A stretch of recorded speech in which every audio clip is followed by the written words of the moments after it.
Ika-66 na kabanata. Papuri at pasasalamat. Kayong mga tao sa buong mundo, isigaw ninyo ang inyong papuri sa Diyos ng may kagalakan. Umawit kayo ng mga papuri para sa Kanya. Parangalan ninyo siya sa pamamagitan ng inyong mga awit. Sabihin ninyo sa Kanya, O Diyos, kahanga-hanga ang inyong mga gawa. Dahil sa inyong dakilang kapangyarihan, luluhod ang inyong mga kaaway sa takot.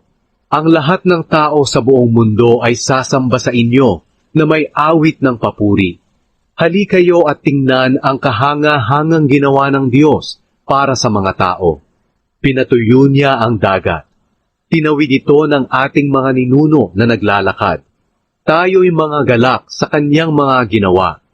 Maghahari ang Diyos ng walang hanggan sa pamamagitan ng kanyang kapangyarihan. Mga bansay kanyang pinagmamasdan.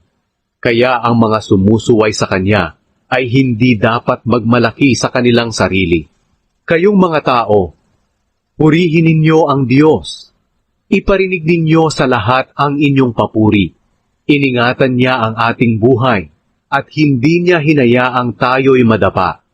O Diyos, tunay ngang binigyan niyo kami ng pagsubok, na tulad ng apoy na nagpapadalisay sa pilak.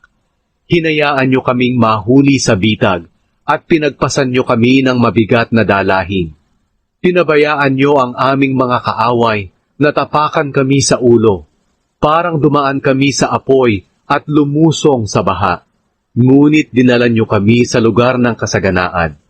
Mag-aalay ako sa inyong templo, ng mga handog na sinusunog, upang tuparin ko ang aking mga ipinangako sa inyo. Mga pangakong sinabi ko noong ako'y nasa gitna ng kaguluhan. Mag-aalay ako sa inyo ng matatabang hayop bilang handog na sinusunog, katulad ng mga tupa, toro at mga kambing. Hali kayo at makinig, kayong lahat na may takot sa Diyos. Sasabihin ko sa inyo ang mga ginawa niya sa akin.